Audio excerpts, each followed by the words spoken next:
Fala galera, beleza? Bem-vindos a mais um Direto do Forno e hoje com assunto quente. Você já ouviu falar no ChatGPT? Sim, essa inteligência artificial ficou muito famosa nos últimos tempos e se tornou a ferramenta mais rápida a chegar a 100 milhões de usuários, superando o Facebook, Instagram e o WhatsApp. Essa inteligência, que está todo mundo falando que vai acabar com um monte de emprego e mudar a sociedade, está sendo muito debatida. E hoje eu quis trazer justamente como utilizar essa ferramenta na educação. Sendo que é importantíssimo utilizar, e eu vou mostrar como, e principalmente não tem quase nada falando do uso disso em escola ou pelos professores. Antes de eu falar disso, você já sabe. Deixa aí o gostei no vídeo, se inscreve no canal e se curtiu, compartilha com os amigos. E agora, galera, vamos logo pro vídeo.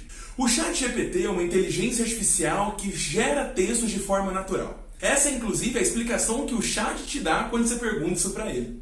Por mais que pareça que ele vai ficar criando respostas ou vai te ajudar de uma forma muito intuitiva, como se fosse um Google particular, a função primordial dele é simular linguagem.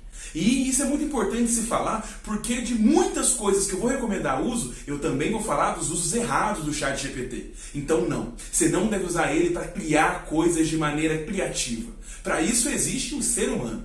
O ChatGPT é uma ferramenta que é como se fosse um grande secretário, um grande assistente. Ele é um bom revisor, ele é um bom estruturador, ele é excelente para dar ideias e fazer aquele chamado brainstorming. Então o chat, ele tem usos muito específicos e fazer um uso decente dele faz toda a diferença. Usar o ChatGPT é muito simples. Você coloca ChatGPT no Google ou simplesmente entra no link que eu vou deixar aqui na descrição. Esse aqui que tem esse endereço que está passando pelo vídeo. Aí que você entra, já vai te ser pedido para colocar uma conta ali em Sign Up.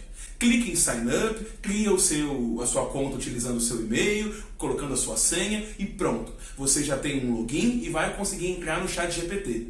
Ele é de graça, embora você possa pagar caso queira um uso mais privilegiado. Porque como ele é de graça, muita gente pelo mundo está usando o servidor ao mesmo tempo. Se muita gente entra, ele fica lento ou pode até cair. Embora isso esteja sendo corrigido conforme a popularidade dele aumenta. Por mais que na página inicial ele vai ter as informações em inglês, você pode simplesmente criar lá no canto superior esquerdo, lá em New Chat, e você cria um chat para você começar a conversar com o chat. Ele na prática é como se fosse aqueles chatbots, ou seja, aqueles chats de atendimento virtual quando você entra em alguma loja ou em algum site que você acaba falando com um robô. Então é bem intuitivo e bem familiar.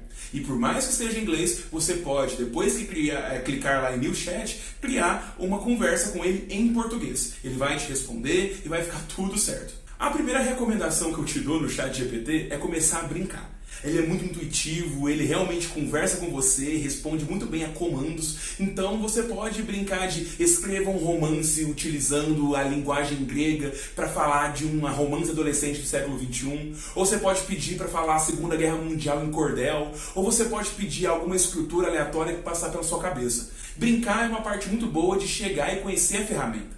Mas depois que você brincou e quer começar realmente a usar profissionalmente, já usa as minhas recomendações. Primeira coisa, quando você está no ChatGPT, lembra-se que ele é um robô. Ele obedece comandos. Ele não é uma pessoa e ele não cria conhecimento do nada. Ele responde ao que você propõe. Então, sabendo disso, entenda que quando for utilizar, você tem que dar as informações bem delimitadas para ele funcionar da melhor maneira. Se você der menos informação, ele continua funcionando e funcionando até que bem. Porém, ele vai começar a dar falhas nos textos que você propõe criar. Lembra que ele é um gerador de linguagem. Então, você pode começar colocando, por exemplo, escreva uma aula que seja para 6º ano e que obedeça tal conteúdo e que vá obedecer também tal forma de avaliação. Perceba o tanto de informações que eu dei, o tanto de pequenos comandos que eu dei. E você ainda pode fazer muito mais. Selecionar o tom, selecionar se você quer em alguma linguagem específica, como poesia, prosa, obedecer a algum determinado contexto, entre outras coisas. Então, o quanto mais informação você der, o quanto mais comando você der, o melhor é o uso da ferramenta.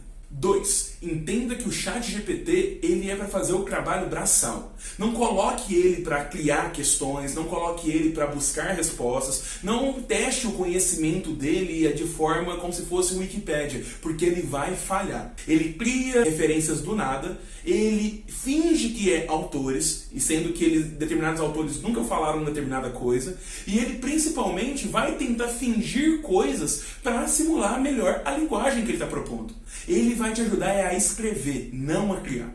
E isso é muito interessante porque já vai para o argumento de muita gente ter medo do ChatGPT e entender que o professor vai acabar e coisa do tipo.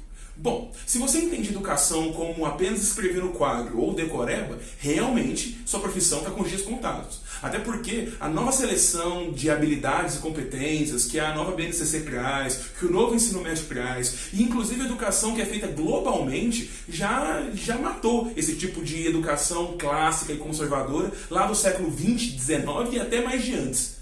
Usando o ChatGPT de maneira que você é o curador de conteúdo, um coordenador de como você vai construir textos e quer observar se a ferramenta está colocando determinado textinho ou informação que você precisa, é a sua função de professor.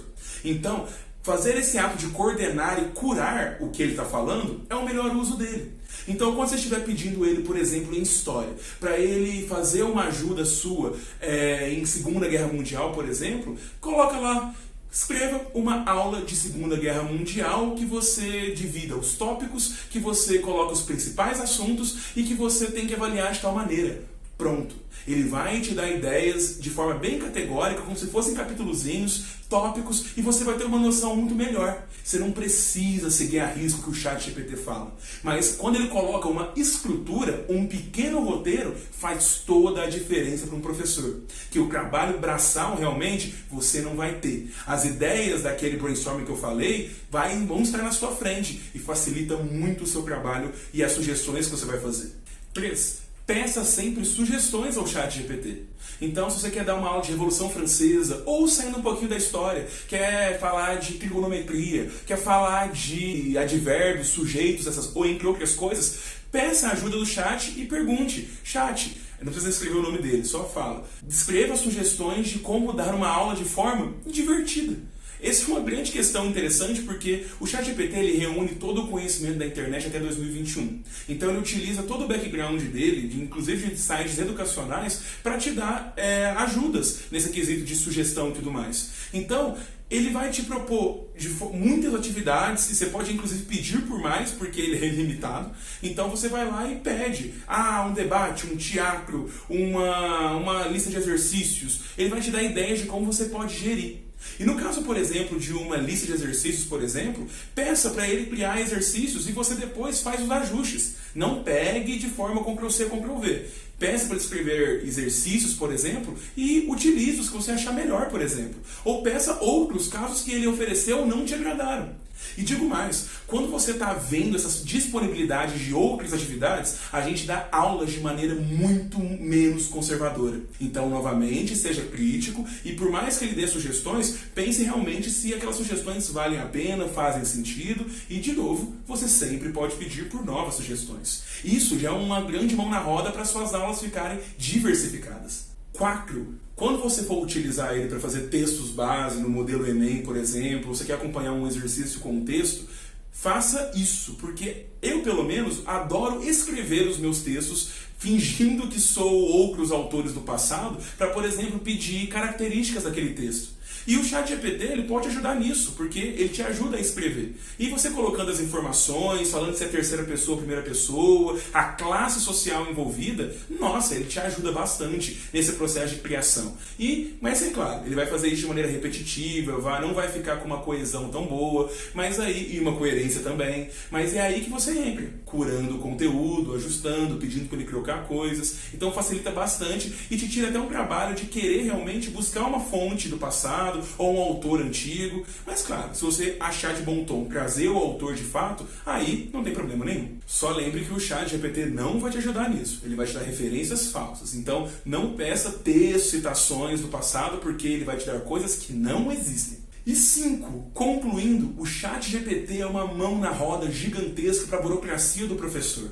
Então, planejamentos, listas de conteúdo, plano de aula, ele consegue escrever de uma maneira muito boa, porque são estruturas. Então, você manda ver, fala para fazer um plano anual de aula de história, por exemplo, num primeiro ano de ensino médio, ele vai listar conteúdos, formas de avaliação, e você só complementa depois com outras coisas. Essa parte braçal de redação mesmo, o ChatGPT faz para você, e você, de novo, apenas faz a curadoria.